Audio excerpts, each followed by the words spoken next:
Dale, probably a lot of you know, he's a rescue, I'd say aficionado, it's probably not the right word, but he's devoted most of his adult working life to looking at avalanche rescue.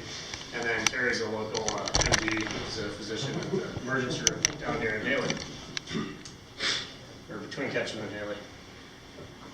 So a couple acknowledgments, the Forest Service and the Avalanche Center, my employer, and then Recco, Dale's employer. Spencer Logan and Pascal. Spencer works at the Colorado Avalanche Information Center, and both those guys were instrumental in giving me access to a lot of data from avalanche fatalities to look through that really helped out with doing this work.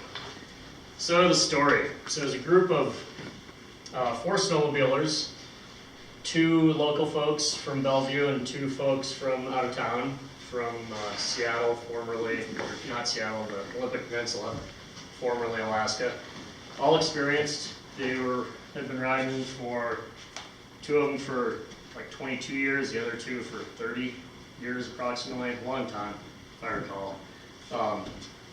None of them had any formal avalanche training. They'd done a lot of reading. 2 of them were kind of survivalist freaks. And I spent a lot of time talking to these folks after the accident. One of them was a former tour woman in the Navy. She was a medic.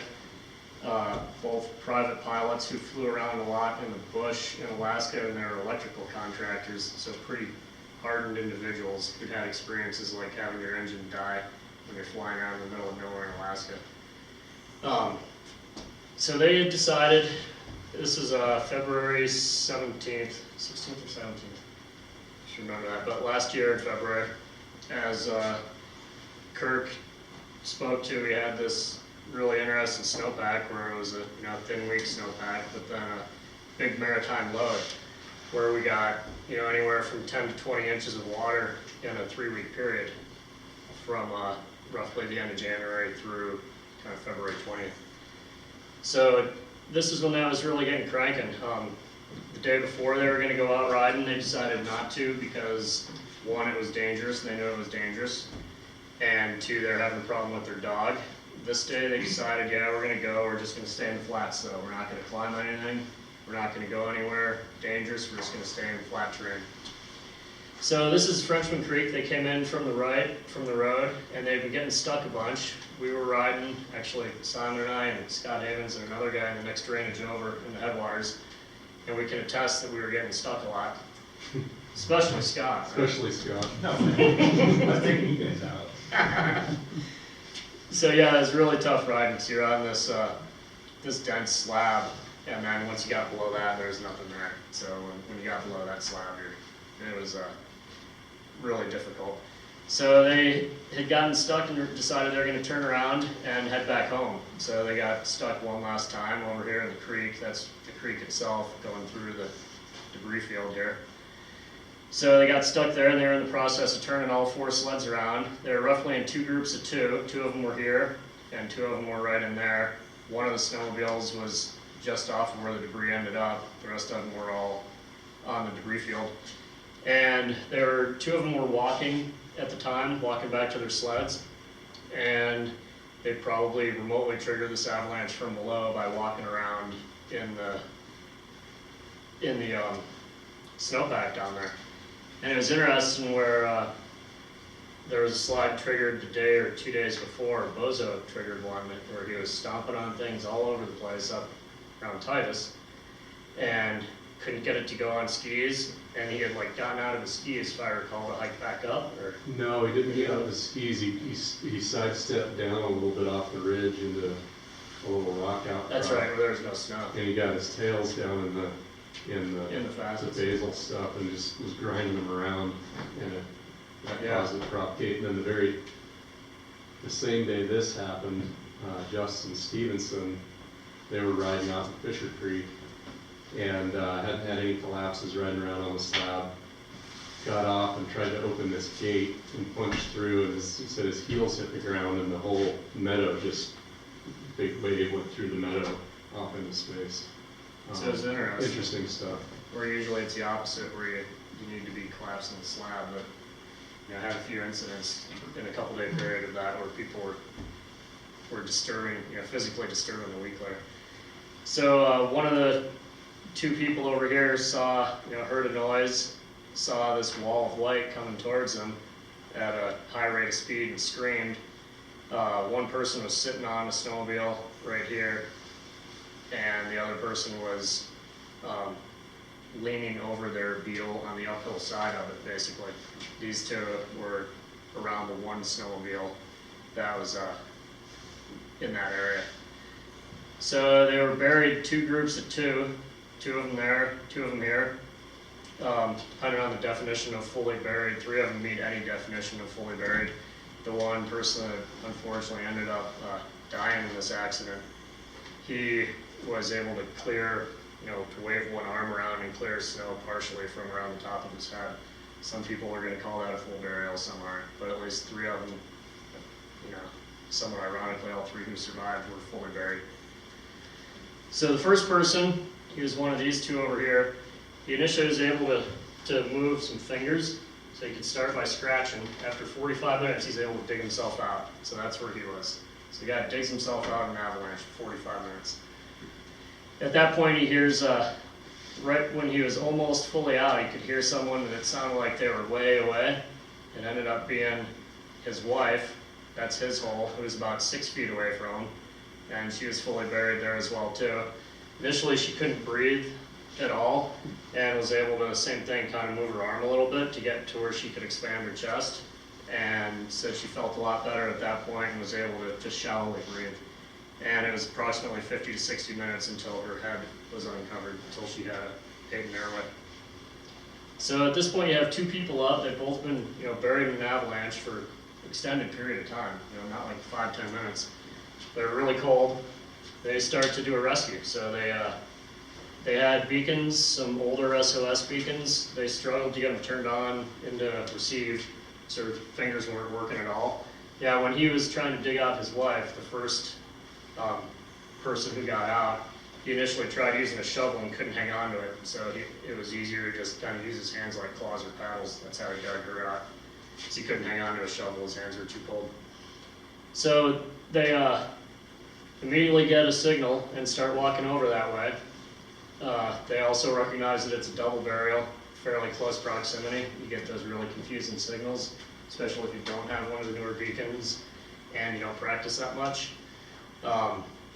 So they get over there and then they see the top of what ended up being the deceased's helmet. They go to him, uncover his face, and see that he's obviously gray and ashen, and she was a corpswoman in the Navy and made that decision that he's deceased.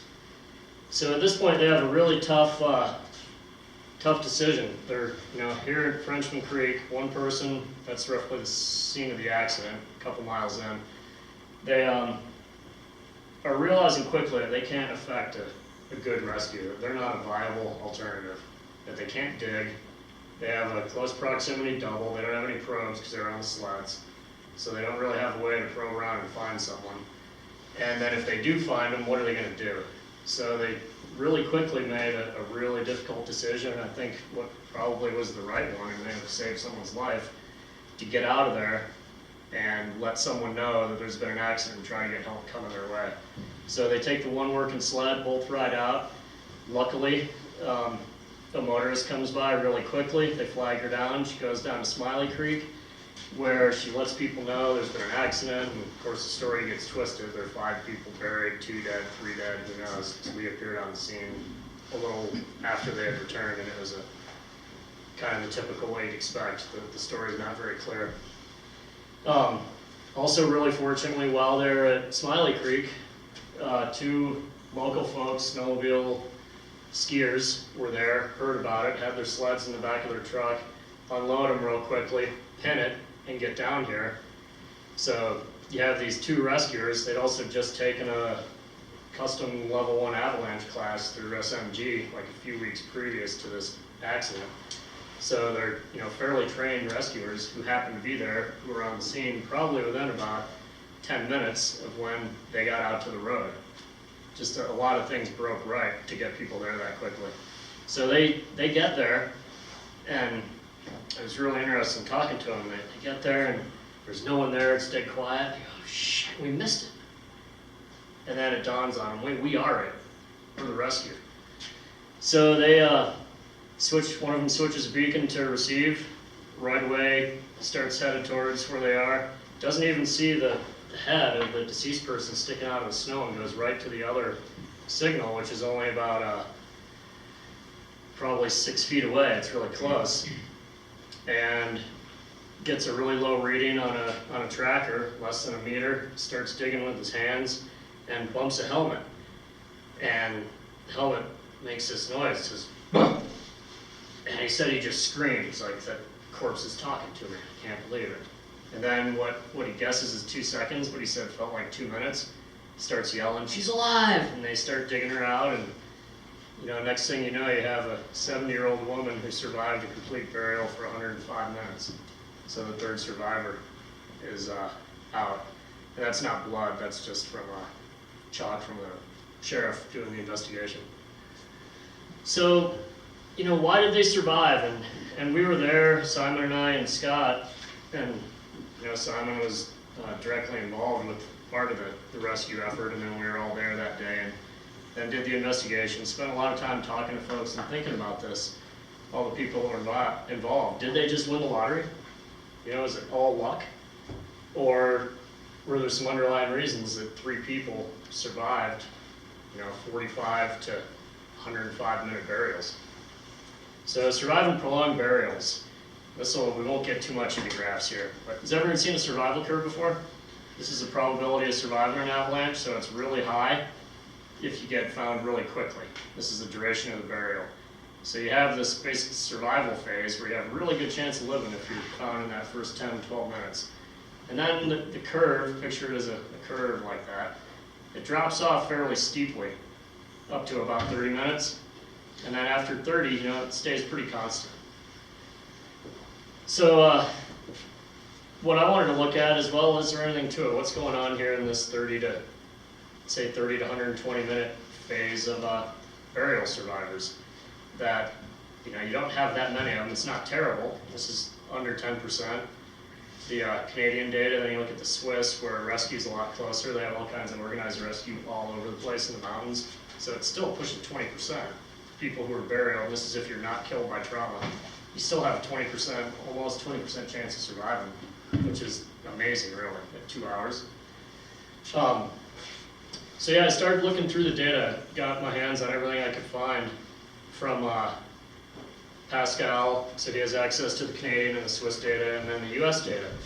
And initially I was looking through the US data, and for a long time people just assumed that burial duration and burial depth are directly correlated because it takes longer to dig someone out.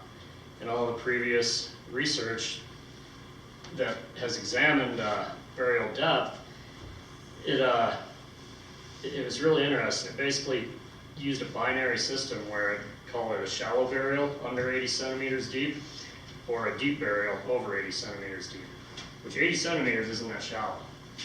It's 2.5 feet. It's getting there.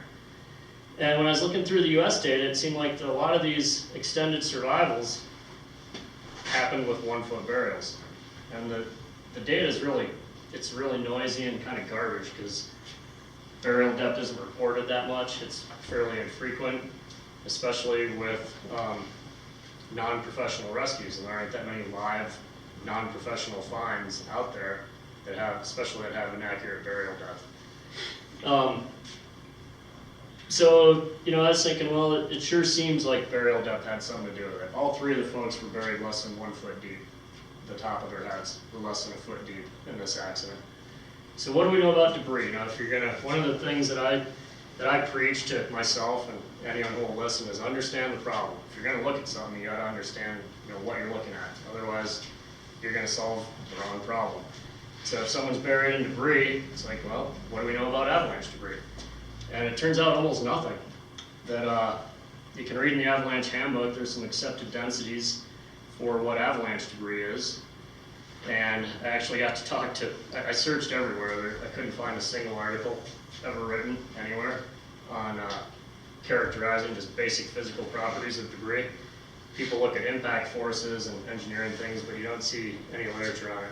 So I got to talk to Peter Shearer at ISSW, and he's this really nice, elderly Swiss guy, and said, hey, where'd you come up with the numbers? Where is that data that's published in the Avalanche handbook from? And it was amazing. He's really sharp, so he's like, oh yeah, that was this day back in the 50s, I think. We're up at Rogers Pass, and we released a lot of avalanches, and we had a little bit of time and had a lull in the action, so we just started measuring some densities for a while. But the data was just garbage, there was no scientific method to it. It wasn't good enough to write a paper, but it made it to the book. So you have this whole, everything we know about the density of debris is based on that. It's kind of a house of cards. And from my experience, looking at, I was lucky to work at a ski area where we saw a lot of avalanches. And all debris is not created equal. I think, Bill, Liam, Butch, everyone who's been around a lot and seen a lot of slides. You can have really big, blocky, hard slab avalanche debris versus stuff that looks like that, that's a lot more tightly packed. And is that the same? I've seen debris that's dramatically different. Also, just the densities where you have, in a lot of big slides, you'll have the main flow come down and then these fingers that are not real turbulent, but just kind of flowing pockets that come down off the sides that are a lot lower density. So you can be walking around and sinking in a ways in debris, and then you get into the main flow and it's just rock hard. You're standing right on the surface. So I think, both the debris, even the characteristics on the surface, and especially what's going on in that upper 10 to 30 centimeters. Is that the same as what's going on down lower? Just from digging dog holes and playing around in avalanche debris right after it happens, because it changes quickly. Debris does. You can't look at it 3 hours later even. You want to be playing in it kind of right after it happens. But a lot of the times, not in every case, but that upper 10 to 30 centimeters is different. I think that it's not the same as what's going on down lower. Once you get to a certain depth, it just gets really hard, really packed, and is probably a pretty homogeneous substance. But gas diffusion in any material or in debris is dependent on two things: porosity and tortuosity. It's going to be the word of the day. There'll be a quiz on this sometime next year. See if you remember. So if you read all the literature, everyone just uses density as a surrogate for porosity and tortuosity to describe how gases move in a substance. But it has, sometimes it has a lot to do with density. Sometimes it has almost nothing. Porosity is pretty straightforward, right? That's just the amount of airspace in relation to the amount of particles. So all of us sitting in this room, there's a certain amount of airspace. That's how porous it is. The tortuosity is more about the interrelation between how the particles are arranged in the air spaces. So if we had everyone sitting evenly spaced out and had a few people in the center row here too, for me to get all the way to the back, I'd have to crawl around Butch, crawl over Spencer, push him out of the way. I'd have to take this really circuitous route. So it'd take a long time. Does that make sense? So you have to weave in and out of things versus what if this whole aisle was clear? We just moved a few of the particles over to the sides. So then I could just walk straight shot, so a straight line. So that's a lot less tortuous versus having to walk around all these things is more tortuous. So picture big blocky hard slab debris. You can have air pockets and direct lines, direct channels that extend the ways down in, at least 10 to 30 centimeters. Does that make sense? So it's a lot less tortuous at times. And I think, it's definitely something that deserves consideration. And I know that I've, seen enough debris to know that all debris is not created equal.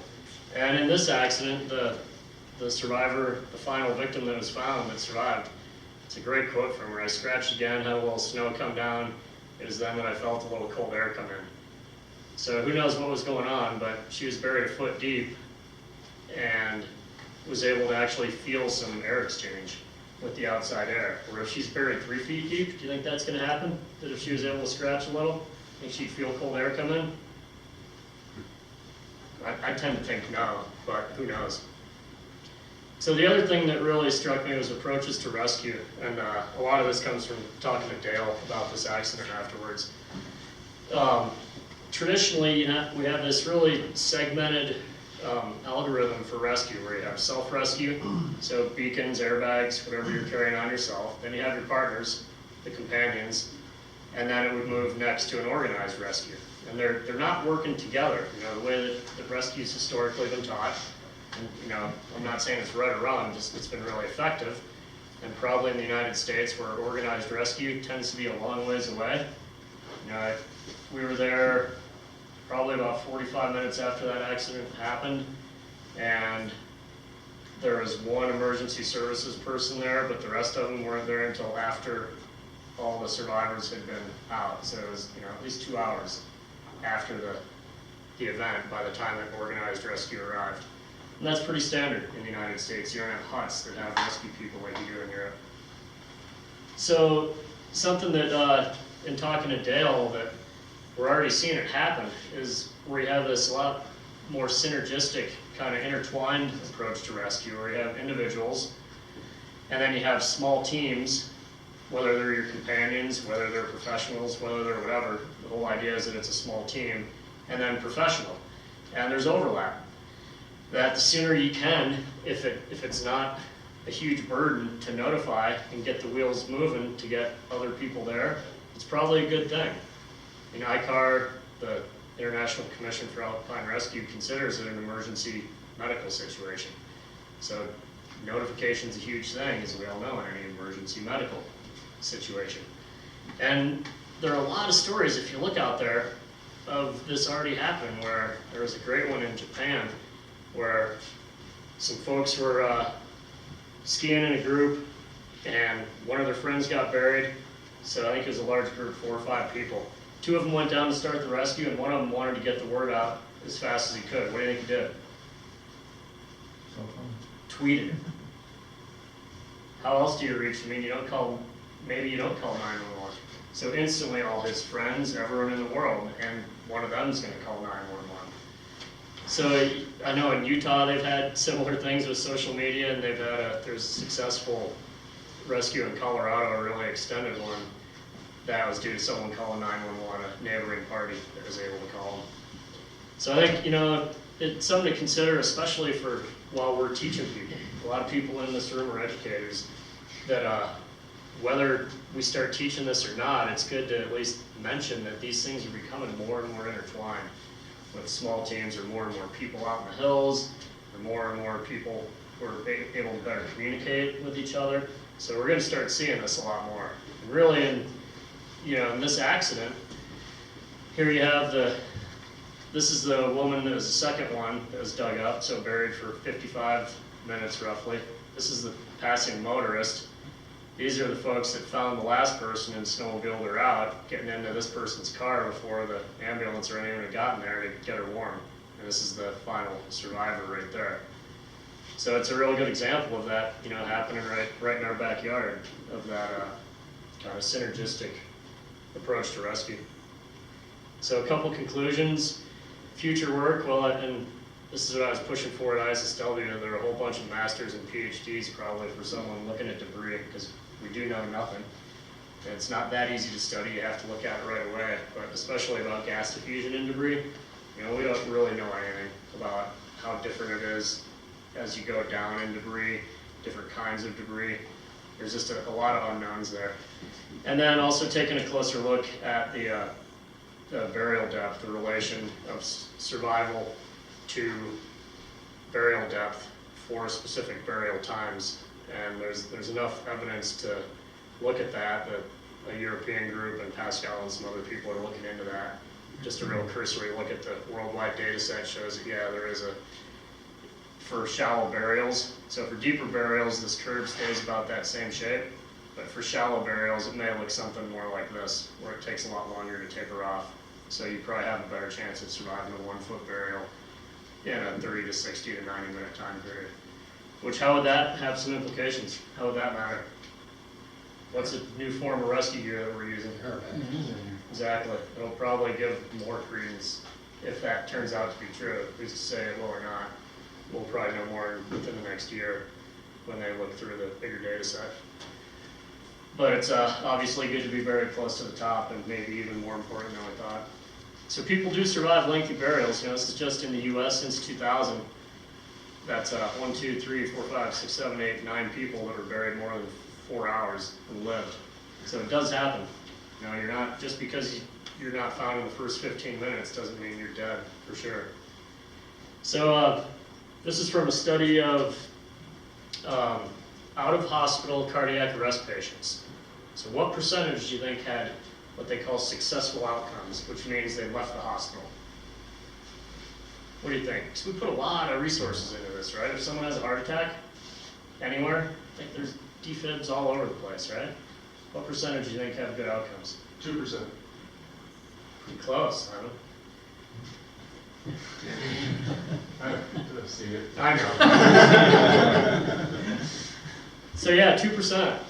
So, you know, the odds of being buried in an avalanche for 2 hours, you have a way better chance of survival than you do having a heart attack right here.